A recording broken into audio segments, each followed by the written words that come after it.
Hello guys, we are back with our next lecture. In this lecture, let us go through the next topic. Okay, so in the last two lectures, we discussed two important algorithms, right, for scheduling.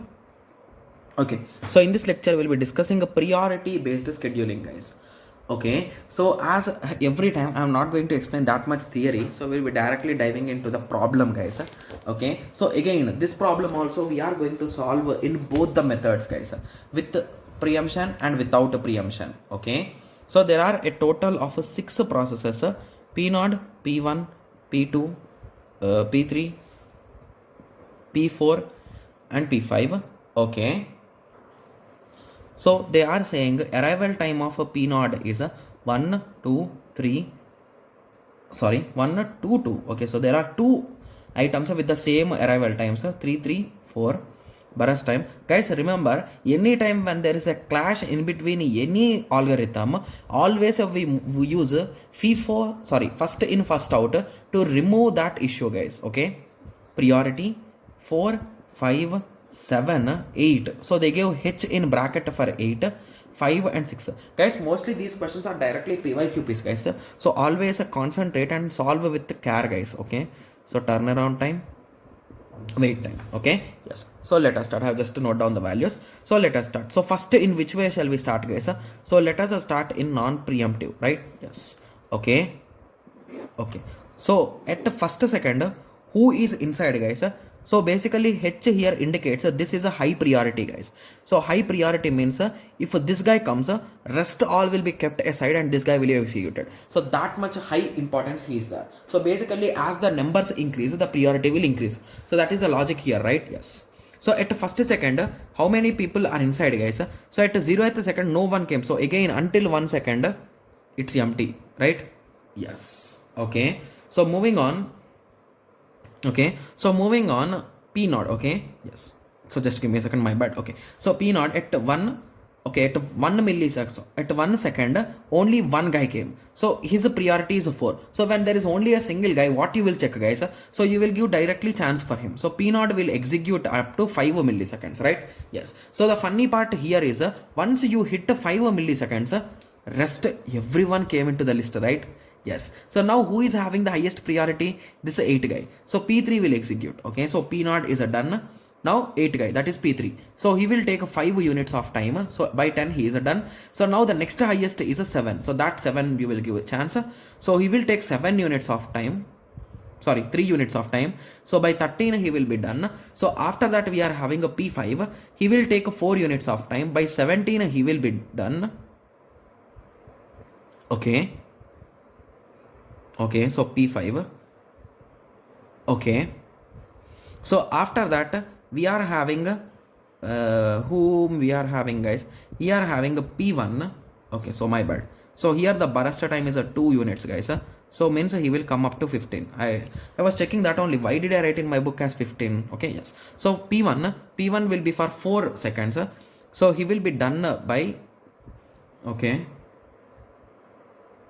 he will be done by 19, right? So then why in my book it is 17? Did I note down the question in the wrong way? Yeah, P2, sorry, yeah, P2, right? Sorry guys, I'm getting a bit confused. So P1 will be for only 2 seconds, right? So that is the reason why he will be for 17. Okay, so as this guy is also done, so this guy is next. So basically he will be for 1 unit of time and his name is P4. So by 18 he will be done. So the confusion here is I was confused because priority is there extra. So every time I used to check second row, but this time I was a bit confused. Okay, yes. So without non-stop bus, so we were able to solve in this way, right? Yes. So now let me write down the completion times and all those things. So at completion time, P0 completed at 5, right? Yes. P3 completed at 10. Nice. P2 completed at 13. Nice. P5 completed at 15. Nice. P1 completed at 17. Nice. Okay. So P4 completed at 18. Nice. So now moving on to turnaround time. So turnaround time we can directly subtract, right? Yes. So 5 minus 1, that is a 4, 17. Okay. Yes. Yeah.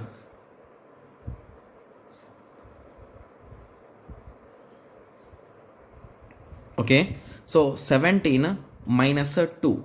Okay. It will be 15. 13 minus 2, okay. So 13 minus 2, it will be 11. 10 minus 3, it will be 7. 18 minus 3, it will be 15. 15 minus 4, it will be 11. Okay. Similarly, moving on to wait time, it is a turnaround time minus a burst time, right? Yes. So it is a 0, a 13, 11 minus 3, it will be 8. 7 minus 5, it will be 2. 15 minus 1, it will be 14. 11 minus 2, it will be 9, right? Yes. Okay. Yes. So now moving on. So now let us try. I think I did a small mistake in my book, guys. So whenever I am checking in my book, I am getting confused. So that's the reason why I turned the paper and I have solved it, guys. Okay. Yes. So let us now continue with the preemptive, guys. Okay. Yes. Okay. Yes. So let us start. So when it comes to preemptive, so what is the concept of preemptive, guys? So it is a stopping bus. So whenever it is required, it will stop immediately, right? Yes. From 0 to 1, no one will execute. Okay. So once it came to P node, so at 1 second, how many are inside, guys? So only this one guy is inside. So means only P node will execute for 1 second. So now his left out time is 3, right? Yes. Okay. So his left out time is how much, guys? 3. Okay. So at a second unit of time, there are total 3 people inside the bus now, right? Yes. So in these 3, who is having highest priority, guys? This is 7 guy. So he will execute for 1 unit of time. So up to 3, P2 will execute, right? Yes. So after that, at 3, how many are now inside? So now there are total 5 members inside. Okay, that's really good. So now who is having highest priority? This 8 guy.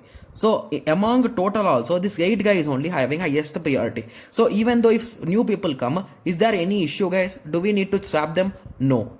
Right? Yes. So with that understanding, I think we can push this P3 inside and we can make him complete his work, right?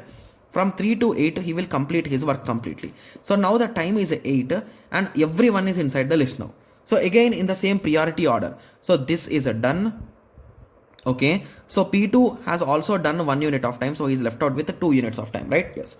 So this guy is done completely. So now 8 is done, so we will give chance for 7. So now P2 will start his work until 10. That guy will also be done. So now after that 6 we will give chance for 6.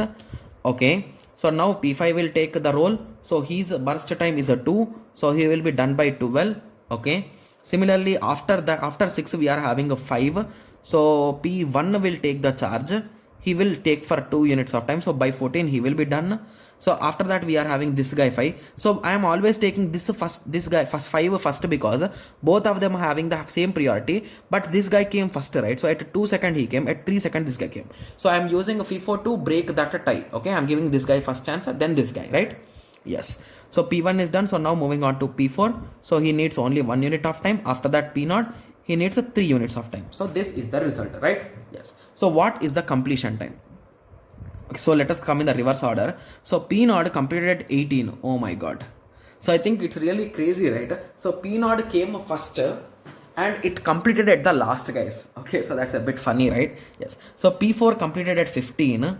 Okay. P1 completed at 14. Okay. P5 completed at 12. Sorry, P5. Okay. So P5 completed at 12. Okay. So P2 completed at 10. Okay. P3 completed at 8. Okay. Everyone has been completed. So now what is the formula for turnaround time, guys? It is nothing but completion time minus arrival time. So it is I forgot to change the color. My bad. Sorry. It's okay. 17. 15 minus 2. Sorry. This right. 14 minus 2. Okay. So 14 minus 2 is 12. Okay. 10 minus 2 is 8. 8 minus 3 is 5. 15 minus 2 is 3 is 12. 12 minus 4 is 8. Okay. Moving on to waiting time. Waiting time is nothing but turnaround time minus burst time. Okay. So 17 minus 4. So it is 4, right? Original value. So 17 minus 4 is 13. 12 minus 2 is 10. 8 minus 3 is 5. 5 minus 5 is 0. 12 minus 1. Okay, so what is, sorry, my bad. 12 minus 1. Sorry, 12 minus 1 is 11. 8 minus 4. It's 4 only, right? The original value. Sorry, the original value is a 2. So 8 minus a 2 is a 6. Right? Yes. Okay. So now let us calculate the totals. Okay. So the videos are becoming really lengthy, guys. I thought these topics will take really less time, but they are taking really long time to be clear, right? Yes. So the total is 78, guys. I'm not doing the average. If you want, you can do it. So 18 plus 14 plus 10 plus 8 plus 15 plus 12. So it is a 77. So this is better. Similarly, 4 plus 15 plus 11 plus 7 plus 15 plus 11. So this is a 63. Similarly, 17 plus 12 plus 8 plus 5 plus 12 plus 8. So this is a 62. Wow, 1 difference. Nice. 13 plus 8 plus 2 plus 14 plus 9. It is a 46. 13 plus 10 plus 5 plus 11 plus 6. It is a 45. That's really good. Like everyone is having 1 difference, guys. Okay. Yes. So now you got an idea, right? So this is the final result, guys. Okay. Yes. So here also we solved based on preemptive and non-preemptive, right? Yes. So based on this analysis also we can conclude that a preemptive will be better, right? Yes. So what is the exact priority based scheduling, guys? So here we are having a concept of priority, and whoever is having highest priority, they will be executed first if they are available, right? Yes. So that's the exact theory which will be written here. And if there is any tie, we will be using the first come first. So whoever comes first, they will be given the chance. And here also we are having both the approaches, preemptive and non-preemptive. Okay, so now let us go through the advantages. So the advantage here is gives a facility to specifically to the system process. So basically here we are having the concept of priority, right? Yes. So if there is any kind of VVIP, we can give a chance for him. So that is an advantage here. And the second advantage is allows us to run important process even if the user, if it is a user process. So basically if there is higher priority, you will execute it. So that's the advantage. So the disadvantages here is smaller priority may starve. So basically assume that here there is a process with the priority 1 and there are total 10,000 processes and there is only one process with that, and the burst time for that process is 1. So at that time what will be the case, guys? It wants to execute only for 1 unit of time, but all the others should execute, then only it will get its chance. So that type of starvation issues will be there. And we are having no response time, no proper response time, guys. Right? Yes. So now I hope everyone got a clear idea with respect to this priority based scheduling, right? Yes. And one more important thing is, so there is a concept of aging, guys. So if you recall, so here I told you, right? So if there is a particular process with 1 priority, and its burst time is only 1 and it arrived at 5, so it came late, but its time is really low, right? But it will take really long time for this process to get a chance. So that is the reason why we use the concept of aging in real time, guys. So what aging is, so aging means we will gradually increase the priority of the older processes as they are waiting, guys. So a technique of gradually increasing the priority of a process that wait in the system for long time. Priority will be increases after every 10 minutes. So that's an example. So after every 10 minutes, I will do +1 for all the processes which are waiting, guys. So in that way, we are giving some priority to the older processes, right? Rather than the new entries, right? Yes. So that is the concept of aging. So this can be applied to reduce the issues, right? Yes. So there are few more examples in the book, and even in PYQs, we will be covering all those examples, guys. Okay. Yes. So don't worry about those examples. Okay. Yes. So in the next lecture, we'll be discussing about the next algorithm, that is a round robin, guys. So round robin is one of the most important algorithm, and nowadays the computers are having this particular algorithm in them. I'll be saying you how it is having it. So we'll be discussing everything. So don't worry. Okay. Yes. So in the next lecture, we'll be discussing about a round robin algorithm, guys. Okay. Yes. So let us meet in the next lecture. Thank you. Thanks for watching. Like, share and subscribe for more awesome videos like this. Thank you.